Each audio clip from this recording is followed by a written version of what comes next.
Views নিবেদন করছেন 3 steps aviation academy.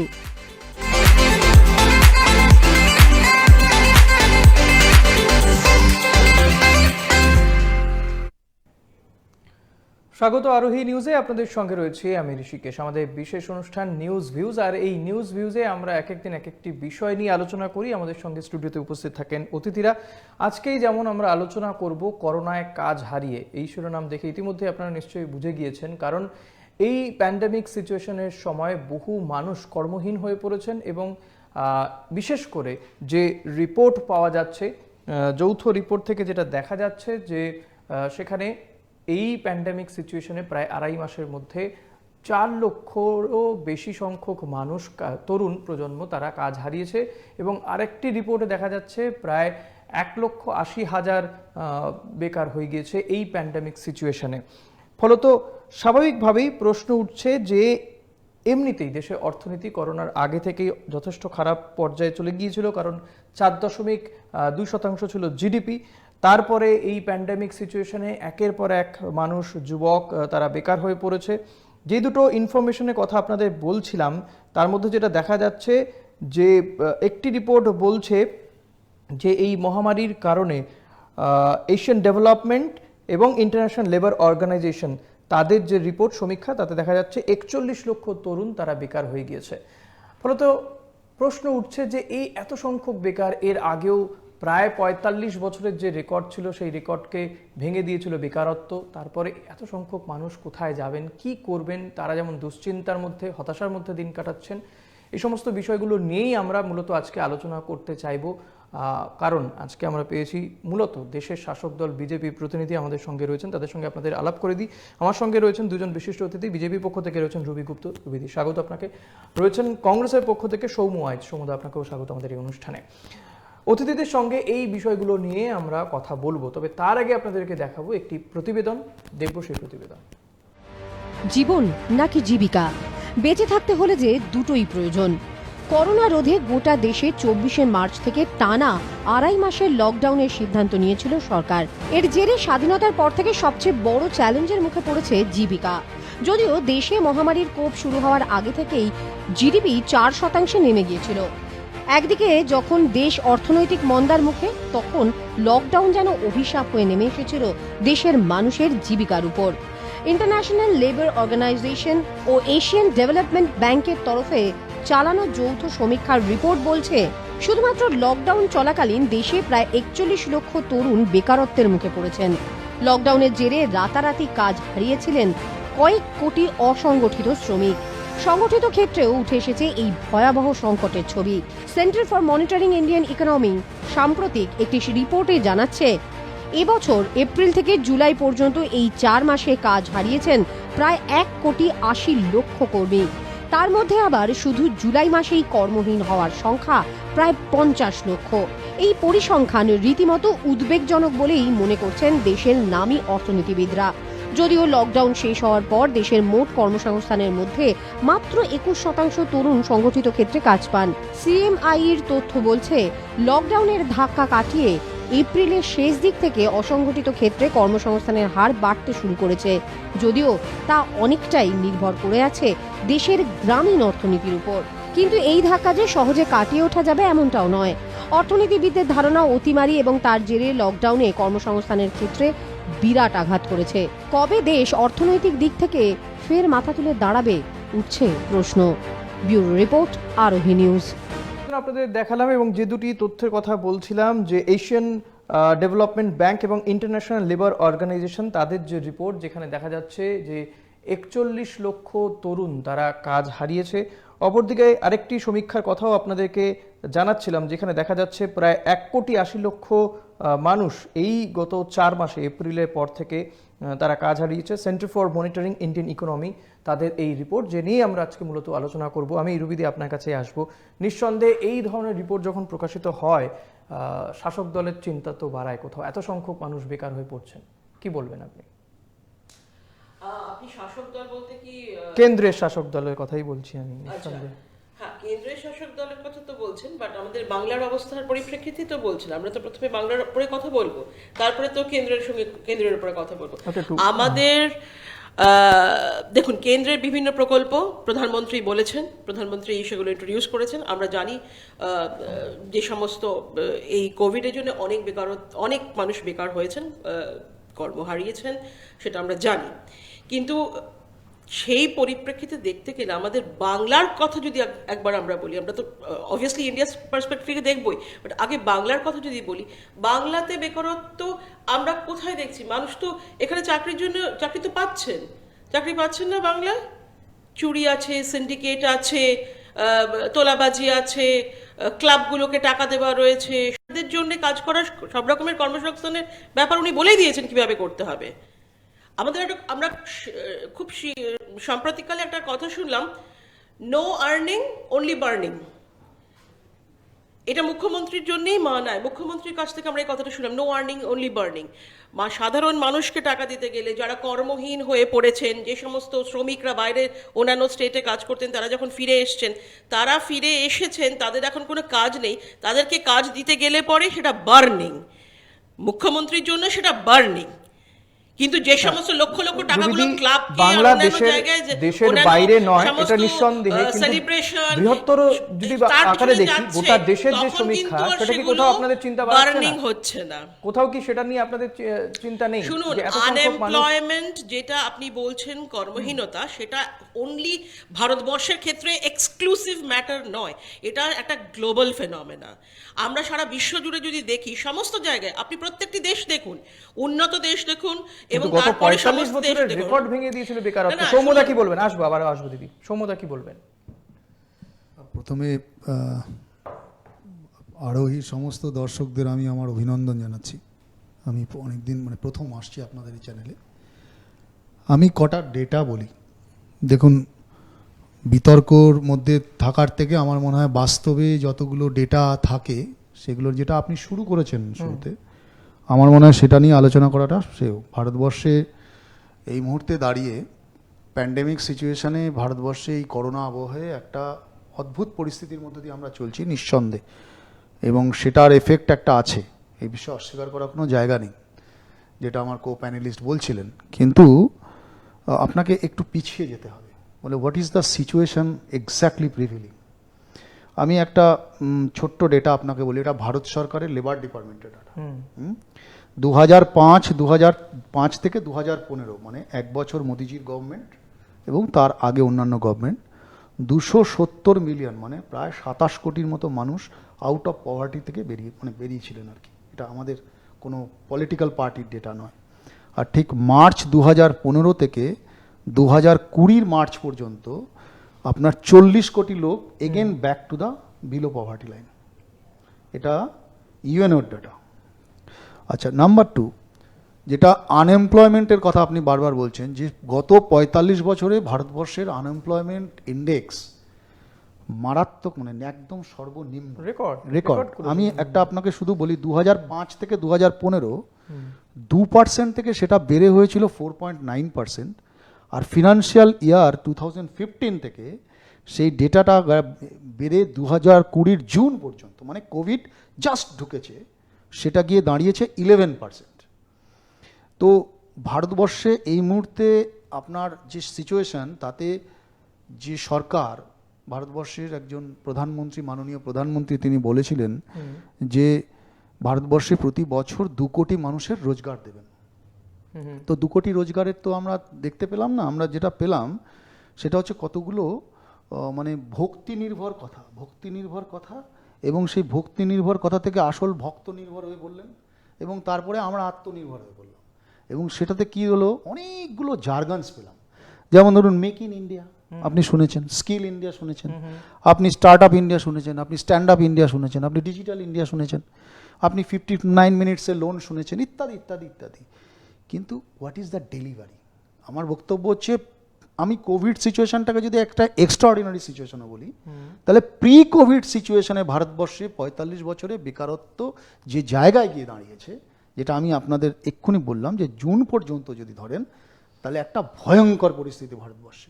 এই যে ভারতবর্ষের ডেমোগ্রাফিটা যদি আপনি দেখেন, 63% ভারতবর্ষের জনসংখ্যার 63% হচ্ছে 30 বছর থেকে 35 বছরের নিচে। বেশ, বুঝতে পেরেছি। রুবিদি, কি বলবেন? যেখানে 2 কোটি বছরে চাকরির প্রতিশ্রুতি ছিল, সেখানে বেকারত্বের সংখ্যা বেড়ে যাচ্ছে এবং যেটা রেকর্ড গত 45 বছরে, আমি বলছি প্রি এই প্যান্ডেমিক বা প্রি করোনা, তারপরে তো করোনার কারণে এত সংখ্যক মানুষ বেকার হয়ে গিয়েছে। দেশের ক্ষেত্রে 41 লক্ষ তরুণ বেকার হয়ে গিয়েছেন এবং সংগঠিত ক্ষেত্রেও সেই রিপোর্টও বললাম। কি বলবেন? আচ্ছা, এখানে একটা খুব ইম্পর্টেন্ট জিনিস, সেটা হচ্ছে আনএমপ্লয়মেন্ট বলতে বা কর্মহীনতা বলতে যদি আপনারা শুধু সরকারি বা বেসরকারি অফিস বা কর্পোরেট সেক্টরে যারা কাজ করেন তাদের আনএমপ্লয়মেন্টের কথা বলেন, সেটা কিন্তু না, আমি বলি সেটা কিন্তু নয়। অসংগঠিত ক্ষেত্রে আমি যাচ্ছি না। সেলফ এমপ্লয়েড যে গ্রুপসগুলো রয়েছে বা সেলফ এমপ্লয়েড যারা নিজেরা ছোটোখাটো ব্যবসা করছেন বা ব্যবসা করার কথা চিন্তা করছেন, আপনি নিশ্চয়ই এতগুলো তথ্য যখন আমাকে দিলেন তখন নিশ্চয়ই অসংগঠিত ক্ষেত্রে আপনি জানেন না, প্রধানমন্ত্রী রিসেন্টলি স্বনিধি বলে একটি প্রকল্প শুরু করেছেন। যারা রাস্তায় বসে কাজ করে, রাস্তায় বসে ব্যবসা করে, তাদের জন্যে 10,000 টাকা করে দেওয়ার একটা প্রকল্প উনি শুরু করেছেন। এই ব্যাপারগুলোকে আপনারা হাইলাইট করেন না কেন? এগুলোকে করেন না। কত কর্মহীনতাটা একটা গ্লোবাল ফেনোমেনা আজকে। এই যে আমাদের start up India, made in India, বিশেষ করে মহিলা, আমি বলি মহিলা এন্টারপ্রেনার্স যারা, এক সেকেন্ড, মহিলা এন্টারপ্রেনার রেকর্ড ব্রেকের ব্যাপার না। দেখুন, একটা গ্লোবাল রিসেশন, আপনি তাহলে গ্লোবাল রিসেশনের কথাটা বলছেন না কেন? ইন্ডিয়া কি সারা বিশ্বের বাইরে গিয়ে কাজ করতে পারে? ভারত কি তাই করতে পারে? একটা সারা বিশ্বব্যাপী একটা গ্লোবাল রিসেশন চলছে, সেটাতে যদি থাকতে হয়, আমাদের যদি বিশ্বের সাথে মানিয়ে চলতে হয়, সমস্ত দেশে রিসেশন হয়েছে, সমস্ত দেশে কর্মহীনতা হয়ে পড়েছে। উন্নত দেশগুলোর দিকে যদি তাকান, আপনি আমেরিকার স্ট্যাটিস্টিক্স নিন, ইংল্যান্ডের স্ট্যাটিস্টিক্স নিন, ডেনমার্কের স্ট্যাটিস্টিক্স নিন, আমাদের পাশে চায়নার স্ট্যাটিস্টিক্স নিন, তাহলে সেখানে তো আমরা বলছি 45 বছরের সব থেকে কম। আপনারা এটা বলছেন না যে 45 বছরে গ্লোবাল রিসেশনের জন্য যে কমের হারটা আপনারা এখন বলছেন, তার সাথে সাথে এই যে বিভিন্ন প্রকল্পগুলো, এই যে start up India, made in India, self help, এই যে গভর্নমেন্ট যে এই ধরনের হেল্পগুলো দিচ্ছেন, আপনারা সেই সেক্টরটাকে ধরছেন না কেন? না, আপনারা এই সেক্টরটা কেন ধরছেন না? আপনারা ইন্ডিয়ান যারা সেলফ এমপ্লয়েড, এত সংখ্যক মানুষ কি বেকার হতে, যারা সেলফ এমপ্লয়েড, তাদের আপনারা ধরছেন না কেন? সেই গ্রুপটাকে ধরছেন না কেন? যারা আজকে নিজেরা ব্যবসা, যারা রিপোর্ট করছে, আমি তো তাদের কথা বলছি। রিপোর্ট অনেক ভাবে তৈরি হয়, রিপোর্টের জন্য যাবেন না। Report is a relative term, রিপোর্টে যাবেন না। আপনারা অ্যাকচুয়াল আপনি তো অন গ্রাউন্ড যে কাজগুলো হচ্ছে, অন গ্রাউন্ড তো এরাও তো যে রিপোর্টটা তৈরি করে, centre for monitoring Indian economy, এটা তো কেন্দ্রীয় সরকার যে প্রকল্পগুলো আনছে, right from vendor, street vendor থেকে শুরু করে যারা রাস্তায় বসে ব্যবসা করে থেকে যারা নিজেরা করতে পারে, তার মধ্যে এমনকি মহিলা এন্টারপ্রেনার্সরা রয়েছে, তাহলে কি এই রিপোর্টগুলো সবটাই ফলস সমুদা? তাহলে কি এই রিপোর্টগুলো সবটাই ফলস? কি স্বার্থ আছে আমি জানি না। এশিয়ান ব্যাংকে, আমি আমার কথা বলছি না, এশিয়ান ব্যাংক কংগ্রেসকে দিয়ে রাটিফাই করানোর চেষ্টা করেন, কংগ্রেসকে দিয়ে এন্ডোর্স করানোর চেষ্টা করেন, এর থেকে দুঃখের বিষয় কিছু না। কংগ্রেস তো জাতীয় কংগ্রেস, তারাও তো আপনাদের আগে সরকারে ছিল, তো তারা জাতীয় তো নিঃসন্দেহে, তাদের জাতীয়তা বোধ এবং জাতীয়তাবাদ নিয়ে যথেষ্ট সংশয় রয়েছে। বলবেন তো তাদের তো একটা দৃষ্টিভঙ্গি আছে। আর যেখানে রিপোর্টগুলো বলছে, আপনি কি রিপোর্টকে মিথ্যে বলছেন? তাহলে দেখুন, যে রিপোর্টগুলো দেখা যাচ্ছে, রিপোর্টকে মিথ্যে বলবেন কি? Centre for monitoring Indian economy সেই রিপোর্টকে মিথ্যে বলছেন, এশিয়ান ডেভেলপমেন্ট ব্যাংকের রিপোর্টকে মিথ্যে বলছেন, ইন্টারন্যাশনাল লেবার অর্গানাইজেশনের রিপোর্টকে মিথ্যে বলছেন। Report and figures is a relative. আমি বারবার বলছি, সেটা আপনি যদি সেটা ধরে বসে থাকেন, সেখানে দেখুন এই যে স্বনিধি গ্রুপের যে সমস্ত যতজনকে হেল্প করেছে, এখন অব্দি 50 লক্ষ এসছে, তো সেই হিসাবটা কি আপনারা ধরেছেন? আপনারা কি একবারও এটা তুলে ধরেছেন যে প্রধানমন্ত্রী রিসেন্টলি যে স্বনিধি ঘোষণা করলেন এই প্রকল্পটা, এটা তুলে ধরেছেন? ধরেন এই তথ্যটাও তো আপনাদের তৈরি করা রিপোর্ট না? এটা তো আমার তৈরি করা রিপোর্ট নয়, এটা তো সরকারের তৈরি করা রিপোর্ট। সরকারের রিপোর্টগুলো আপনাদের কাছে নেই কেন? নেই না, সেটা যথেষ্ট নয়। সেটা যদি যথেষ্ট হতো তাহলে এত সংখ্যক বেকার, যেখানে 2 কোটি চাকরির কথা বলা হয়েছিল দিদি, সেই প্রতিশ্রুতির কথা বলা হচ্ছে, সময় কি বলবেন? 1.3 বিলিয়নের দেশে কোনো কিছু বছরে 2 কোটি চাকরি পারে না, এটা শুরু হতে হবে। 2 কোটি চাকরি, গ্লোবালি যে রিসেশন চলছে, তখন কিভাবে আপনি সেখানে চাকরি, শুধু তো চাকরি না, এটা শুনি, আমি একটু সময় বক্তব্য সুবিধা তো দরকার আমাদের, যে ব্যবসা করতে যাচ্ছেন।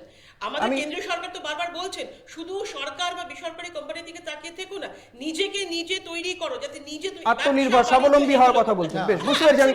আসবো সৌম্যদার কাছে এবং আসবো। এখন তো আরো বুঝতে পেরেছি আত্মনির্ভর আপনার ভারত, কথা। আমি একটা জাস্ট বলে রাখি এক সেকেন্ড, এই যে স্বনির্ভর বা আত্মনির্ভর ভারত, এটা কিসের জন্য? এটা কোনো গিমিক নয়, কিন্তু এইটাই হচ্ছে সবথেকে বড় জিনিস যেটা গ্লোবাল প্ল্যাটফর্মে আজকে ভারতকে এটা এগিয়ে এতদিন নিয়ে ভারত যাবে। আত্মনির্ভর ছিল না, হঠাৎ করে আত্মনির্ভর হবে। একটা ছোট বিরতি হয়েছে তো, আমরাই তো করলাম সৌম্যদার সেটা। কাছে আসবো। আমাদের একটা ছোট্ট প্রধানমন্ত্রী তো বিরতির পর বললেন। সঙ্গে থাকবেন please.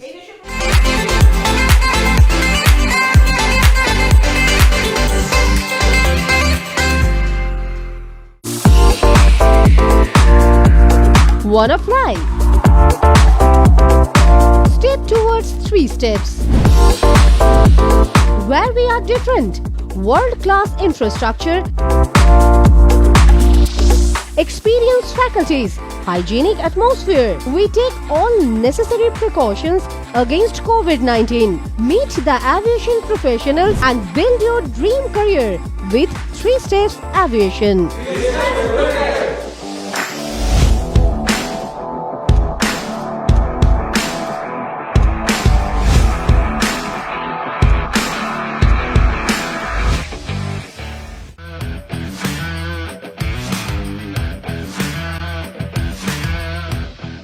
Welcome to Sinha Group of Companies, your genie in a bottle. Career advancement opportunities in aviation and hospitality.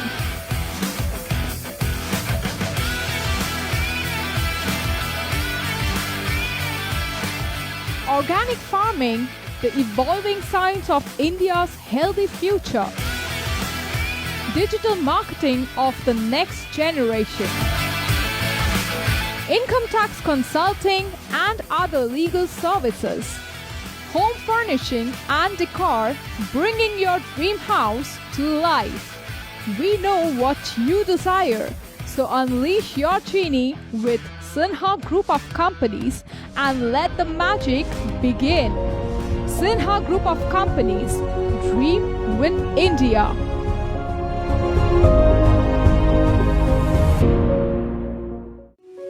এক ডাকেই যাকে পাই, আরোহী ফাউন্ডেশন একেবারেই তাই। 8 থেকে 80-র জন্য এক ডাকে সাড়া দেয় আরোহী ফাউন্ডেশন। দুস্থ মানুষের পাশে দাঁড়ানোর জন্য অঙ্গীকারবদ্ধ আরোহী ফাউন্ডেশন। ছাত্রছাত্রীদের সফল ভবিষ্যতের জন্যই নিবেদিত আরোহী ফাউন্ডেশন। আরোহী foundation, solution for every need. Your bazaar, our bazaar. Welcome to onestopbazaar.com, where you can get all your necessary stuff starting from souvenir to t-shirts, shoes and many more handmade antique stuffs are available just under one roof.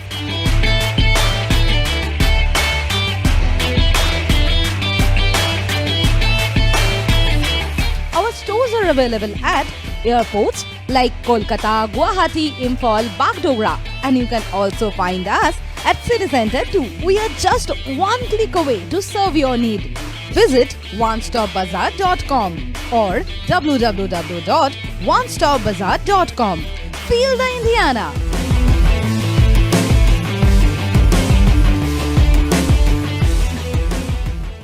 Orin Media and Entertainment, the future of digital news and entertainment world. With evolving trends and rising popularity of the online market, our unique production will tick all the boxes in your playlist. We bring you binge-worthy videos that will blow your mind away. Something you just can't miss. Orin Media and Entertainment. Keep binging.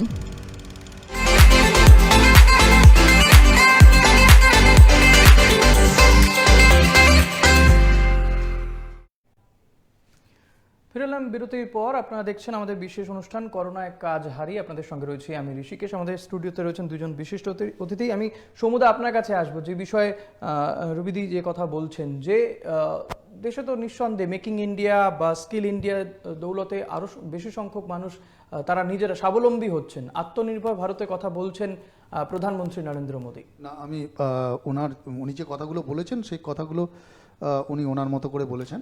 আমি ভারত সরকারের অর্থ দপ্তরের যে সমস্ত information সেই ডেটাগুলো দিতে পারি, এর বাইরে তো আমার কাছে কিছু নেই।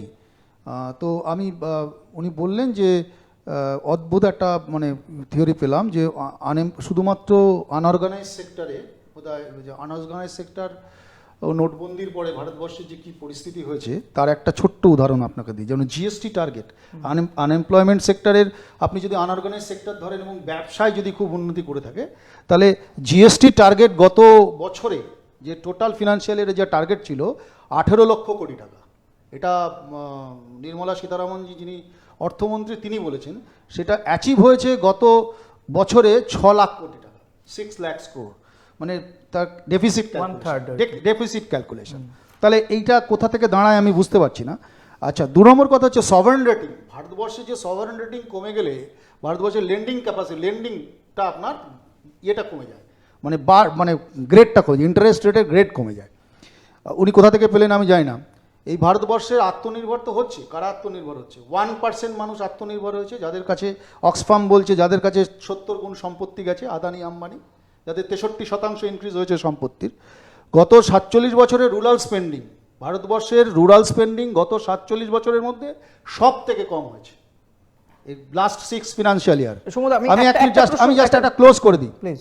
মানে আপনি যদি দেখেন প্রাইস, এসেনশিয়াল প্রাইস ইন্ডেক্স, ভারতবর্ষের মানুষকে আত্মনির্ভর বলার নাম করে 20% থেকে সেটা 167% এসেনশিয়াল কমোডিটির দাম বেড়েছে ভারতবর্ষে। সমুদা, একটা বিষয় আমার জানার যে নরেন্দ্র মোদী শপথ নেওয়ার পরে তিনি 2 কোটি চাকরির প্রতিশ্রুতি দিয়েছিলেন, কিন্তু তার 10 বছর আগে তো আপনারা ক্ষমতা ছিলেন, 10 বছর ধরে 2টো টার্মে কংগ্রেস সরকারে ছিল। এমন তো নয় যে নরেন্দ্র মোদী শপথ নিলেন আর সবাই বেকার হয়ে গেছে, একদমই নয়। তাহলে বেকারত্বের তো একটা দিক ছিল না, সেটা তো কেন সেটা মনমোহন সিং এর জামানাতেও সেই আমি আপনাকে বলি সেটাই তো আপনাকে বলি। তার দায় কি কংগ্রেসের নেই, শুধু কি বিজেপি? আপনাকে না, একেবারেই নয়। আমি আপনাকে বলি, সেটা আপনাকে খুব ভালো করে দেখতে হবে যে ভারতবর্ষের লেগ্যাসি থাকে যে আপনি ডেভেলপমেন্টকে তুলে নিয়ে যাচ্ছেন। কখনো কখনো ডিবাকলস হয়। 2008 সালে এসছে, লেমন ব্রাদার্স পড়ে গেল সারা পৃথিবী জুড়ে।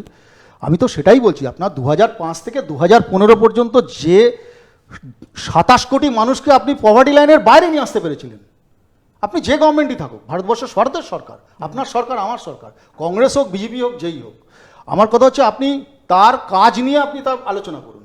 আপনি 2015 পরে সেটা 40 কোটি লোক আরও পভার্টি লাইনের মধ্যে চলে গেল, ভেতরে চলে আসলো। তাহলে এটা কি পারফরমেন্সের আপনি অ্যানালিসিস করবেন না? নাম্বার 2, আপনি যে কথাটা বলছেন, এই ভারতবর্ষে যেদিন স্বাধীনতা হয়েছিল ভারতবর্ষে কত পার্সেন্ট লোক এমপ্লয়েড ছিল? 3%। আপনি জানেন ভারতবর্ষে গড় আয়ু মানুষের তখন কত ছিল? 32 বছর। ভারতবর্ষে সেই সময় 7% মানুষের ঘরে বিদ্যুৎ ছিল। 70 বছরে এটা নয় যে সব করে দিয়েছে ভারতবর্ষের সবাই, বহু গভর্নমেন্ট এসছে গেছে চলে গেছে, কিন্তু আমার কথা হচ্ছে যে আমি প্রমিস একটা করতে পারি, আমি একটা প্রতিশ্রুতি দিলাম, কিন্তু তার পেলামটা কি সেটা তো অ্যানালিসিস হবে। তো সেই জায়গায় দিয়ে আজকে আপনি বলতে পারেন, আমাকে অনেক আলোচনা হয়েছে যে ডেভেলপমেন্ট, স্মার্ট সিটি, আপনি একটা স্মার্ট সিটির নাম বলুন, অনলি 1 স্মার্ট সিটি বললেন, 100টা স্মার্ট সিটি হবে। আমি বলছি তো, আপনি স্কিল নাম পরিবর্তন করেছেন স্কিল ইন্ডিয়া। আপনাকে আমি বলছি গত ফিনান্সিয়াল ইয়ারে স্কিল ইন্ডিয়ায় 1582 কোটি টাকা স্পেন্ডিং হওয়ার কথা, সেখানে আপনি স্পেন্ডিং করছেন 582 কোটি টাকা। আপনি বলছেন কত, আপনি অ্যালোকেশনই রাখছেন না বাজেটে।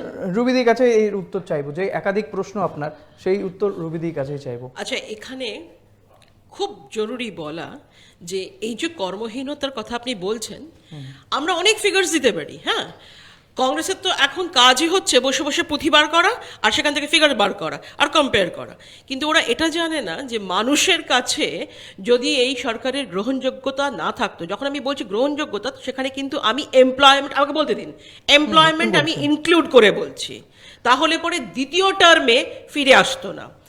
এখন প্রবলেমটা হয়েছে যে কাটা ঘায়ে নুনের ছিটা পড়েছে, তো তাই জন্য এখন জ্বলে পড়ে উঠছে, মানে কি বলবে খুঁজে পাচ্ছে না।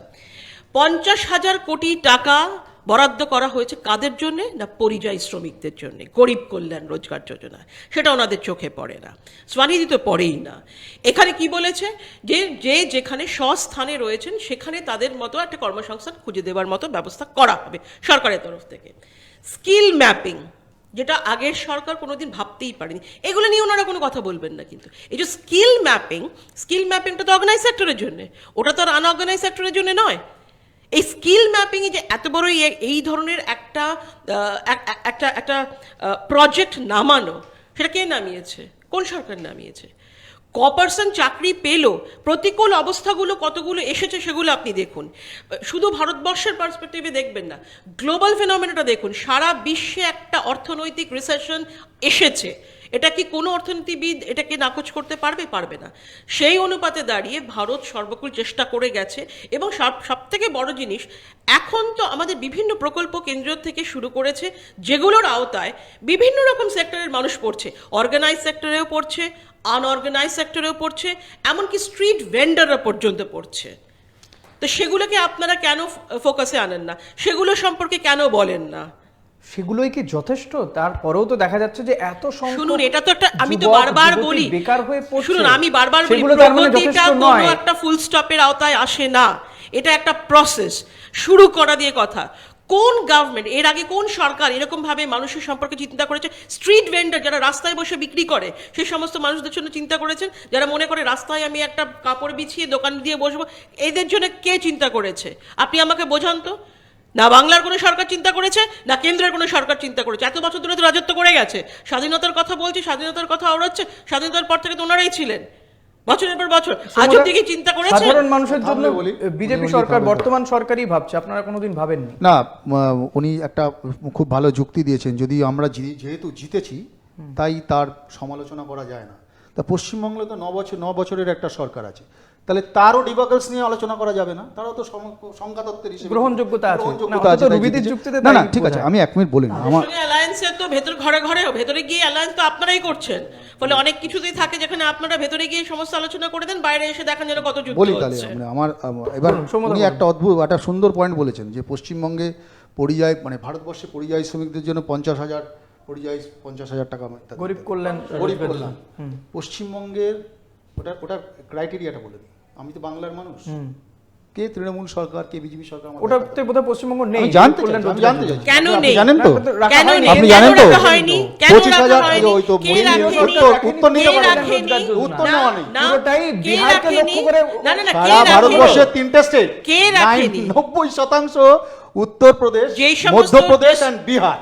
পশ্চিমবঙ্গের 9টা জেলা, যেখানে 50,000-এর ওপরে জনসংখ্যার 25,000 পরিযায়ী শ্রমিক থাকবে, তার মধ্যে 9টা জেলা পড়ে, একটা জেলার ওপর হিসাব দিয়েছিল? একটা জেলা। হিসাব দেওয়া হয়েছে? এটা তো জেলা ভিত্তিক লিস্ট দিতে বলেছিল, না, না, রুবিদি, এটা খুব সেই নথি interesting দিয়েছে? বিষয়। পরিযায়ী শ্রমিকটা পরিযায়ী পরিযায়ী শ্রমিক কেন্দ্র পশ্চিমবঙ্গের সরকার থেকে আওতায় পড়ে না। বলেছিল যে সমস্ত ডিস্ট্রিক্টে পরিযায়ী শ্রমিক আপনাদের এটা সেন্ট্রাল গভর্নমেন্টের আওতায় পড়ে, ওই ডিপার্টমেন্ট। না, না, কেন্দ্র রুবিদি, একটা সরকার বিষয়, থেকে পশ্চিমবঙ্গের 50,000 ডিপার্টমেন্ট কোটি টাকা নয়। বরাদ্দ করা রুবিদি, একটা হয়েছিল বিষয়, একটা বিষয়, আমার একটা এইসব প্রশ্ন, পরিযায়ী আমার একটা শ্রমিকদের প্রশ্ন। জন্য বলা হ্যাঁ, হয়েছিল ঠিক, প্রত্যেকটা রাজ্যের ডিস্ট্রিক্টে যেখানে ম্যাক্সিমাম পরিযায়ী শ্রমিকরা ফিরে এসেছেন, সেই সমস্ত ডিস্ট্রিক্টে এই টাকার আওতা থেকে সেখানে হ্যাঁ, help রুবিদি, করা হয়। আমার যে প্রশ্ন, আমার যে বেশি প্রশ্ন, এখানে রুবিদি, এখানে আমার প্রশ্নটা করতে এখানে পারছি। তথ্য মিশ্রিত করা হচ্ছে। রুবিদি, আমি বলছি যে পরিযায়ী শ্রমিকদের তথ্য আপনারা তো দেন, পরিযায়ী শ্রমিকদের তথ্য আপনারা তো দেন। আমি একটা কথা বলছি, সরকারি তথ্য কথা আমি বাদ দিয়েও বলছি। আপনারা বলেন এ রাজ্যে পশ্চিমবঙ্গের সবচেয়ে বেশি পরিযায়ী শ্রমিক, অথচ দেশের স্বরাষ্ট্রমন্ত্রী বলেন উত্তরপ্রদেশে সবচেয়ে বেশি পরিযায়ী শ্রমিক। তাহলে আপনাদের কাছে যে তথ্য রয়েছে সেটাই বা কেন সরকারের কাছে পৌঁছয় না, কেন্দ্রীয় সরকারের কাছে? এটা দেওয়া উচিত ছিল। আমি সেটা যদি কি ধরেও আমাদের নিই যে state রাজ্য থেকে সরকার দিয়েছিল? দেয়নি পরিযায়ী শ্রমিকদের কেন নিয়ে। দেয়নি? আমি কেন যদি ধরে দেয়নি? নিই, আপনার কথা না, না, ধরে নিয়ে আপনি বলছি, আগে বলুন। তাহলে কি যেখানে কেন্দ্র তাহলে সরকার কেন্দ্রীয় সরকারের কাছেও কোনো ডেটা নেই? সাহায্য করতে চাইছে, তারা মানে সেটা একটি কি অঙ্ক শুধুমাত্র বরাদ্দ তিনটে করেছে, রাজ্যই পাবে? তাহলে না না, এটাকে আপনারা বলছেন যে বিহার, কেন ইউপি, দেয়নি? এমপি পাবে, এ রাজ্য তারা বাংলার list মানুষজন পাঠিয়েছিল। পাবেন না। তারা লিস্ট পাঠিয়েছে, তাই জন্য তিনটে পেয়েছে। রাজ্যকে লক্ষ্য করে করা হলো, তিনটে রাজ্যকে লক্ষ্য শুনুন, করে যারা লিস্ট পরিযায়ী- পাঠিয়েছে, আপনারা এমন না, একটা একটু আমরা থামবেন। এমন ভাবে বলতে চাইছেন যেন একটি মানে সৎ হিসাবে এখানে ব্যবহার করা হচ্ছে, তা কিন্তু করা হচ্ছে না। প্রধানমন্ত্রী অত্যন্ত অ্যাটেনশন প্রধানমন্ত্রী পেয়ে তো সবার, না, গোটা প্রধানমন্ত্রী দেশের অ্যাবসলিউটলি প্রধানমন্ত্রী। প্রধানমন্ত্রী আমার, আপনার, সবার সবার প্রধানমন্ত্রী। প্রধানমন্ত্রী কিন্তু বাংলার ওপর তার অত্যন্ত নজর রয়েছে এবং সে সমস্ত রকম ভাবে বাংলার প্রতি কি হচ্ছে না হচ্ছে তার খবরাখবর একদম, রাখেন। সেটা সমুদায়- এবং শুধু তাই না, সমুদায়- স্বরাষ্ট্রমন্ত্রীও বুঝতে রাখেন। পেরেছি। কিন্তু একদম। আপনারা যদি নিঃসন্দেহে এই কথা ভুল হচ্ছে- তথ্য- নিঃসন্দেহে রাখেন। এই ভুল প্রথম তথ্য দরকারি। দেবেন না। প্রত্যেকটা- তাহলে কেন প্রথম কথা হচ্ছে যখন এরকম একটা প্রকল্প শুরু উত্তরপ্রদেশের করেছে, স্বরাষ্ট্রমন্ত্রী আমার কেন বাংলারও। তাহলে আমাদের বেশ, বাংলার আসলে একটু থেকে সমুদায় গেল কথা না বলুন, list? রুবিদি, প্লিজ। রুবিদি, আমাদের অনুষ্ঠান প্রথম শেষ কথা করতে হচ্ছে উনি পরিযায়ী শ্রমিক নিয়ে যে তথ্যটা দিচ্ছেন সম্পূর্ণ ভুল। পরিযায়ী শ্রমিক এটা হচ্ছে স্টেট অ্যান্ড স্টেটের সাবজেক্ট নয়, এটা হচ্ছে সেন্ট্রাল লেবার ডিপার্টমেন্ট, বিকজ দুটো স্টেটের মধ্যে যখন লেবার মাইগ্রেট করে সেটা লেবার ডিপার্টমেন্ট ভারত সরকারের দায়ে পড়ে, সেটা পশ্চিমবঙ্গের ইস্যু নয়। 2 নম্বর, এই লিস্ট দেওয়ার কথা পশ্চিমবঙ্গ সরকারের নয়, এটা সেন্ট্রাল গভর্নমেন্টের। 1, 2, পশ্চিমবঙ্গের সঙ্গে পশ্চিমবঙ্গের যে সরকারি থাকুক তার সাথে বিমাতৃসুলভ আলোচনা যে করা হচ্ছে তার একটাই কারণ, তার কারণ হচ্ছে এত বড় একটা আমফান হয়ে গেছে, কেন ন্যাশনাল ডিজাস্টার স্টেজ 3 করা হয়নি? একবার উত্তর দিতে পারবেন? পশ্চিমবঙ্গে যে ন্যাশনাল ডিজাস্টার তাকে স্টেজ 3 আওতাভুক্ত কেন করা হলো না? কেন পরিযায়ী শ্রমিকরা পশ্চিমবঙ্গ থেকে বাদ গেল? শুধু পশ্চিমবঙ্গের কথা বললেন বলে বললাম, সারা ভারতবর্ষে আপনি যে অবস্থার মধ্যে ভারতবর্ষকে দাঁড় করিয়েছে, একটার পর একটা ইন্ডাস্ট্রি, প্রফিটেবল ইন্ডাস্ট্রি, তাকে জলের দরে বিক্রি করে দেওয়া হয়েছে আদানি আম্বানি। আপনি আলোচনা 2 ঘন্টা করুন, আমি একটার পর একটা তথ্য দিয়ে বলবো। আমাদের সময় খুবই কম। আদানি আম্বানি করেন, বাংলার প্রশ্ন রেল বেচেছেন, রেল বেচেছেন, সেল বেচেছেন, রেল বেচেছেন, ভারতবর্ষের নবরত্ন ইন্ডাস্ট্রিগুলো বন্ধ হয়েছে, সেগুলো সবাই কিছু বলেননি কেন? আমরা নিঃসন্দেহে আগামী দিনেও তৃণমূল চাই যে এই কংগ্রেসের তো ধরনের কংগ্রেসের আলোচনা থেকে হোক, জন্ম। কারণ আলোচনার মাধ্যমেই বোধহয় সমাধান বেরিয়ে আসবে এবং আমরা আশা রাখবো কেন্দ্র রাজ্য প্রত্যেকটা জায়গাতেই যেন তারাও একটু এত সংখ্যক বেকার। রবিদা, আমাদের অনুষ্ঠান শেষ করতে হবে। অসংখ্য ধন্যবাদ আপনাকে এবং সৌম্যদাকে এই আলোচনার জন্য, আপনারা যে সময় বার করে আমাদেরকে দিয়েছেন। তবে কোথাও গিয়ে এই আলোচনারও বোধহয় দরকার রয়েছে। কেন্দ্র এবং রাজ্য যে সংখ্যক বেকার প্রত্যেক দিন বেড়ে চলেছে, হতাশায় ভুগছে তরুণ প্রজন্ম, একের পর এক মানুষ চাকরি হারাচ্ছেন, যাদেরও বা কাজ রয়েছে তারা মাইনে পাচ্ছেন না বা পেলেও কম পাচ্ছেন। এই বিষয়গুলো বোধহয় দেখার দরকার রয়েছে। আমরা আশা রাখবো যে কেন্দ্র রাজ্য সরকারগুলো সেই বিষয়গুলোর দিকে নজর দেবে, এই আশা রেখেই আমাদের আজকের এই অনুষ্ঠান শেষ করছি। আপনাদের দুজনকে আবারও ধন্যবাদ জানিয়ে ধন্যবাদ আপনাদেরকেও। পরবর্তী খবর জানতে দেখতে থাকুন আরোহী নিউজ।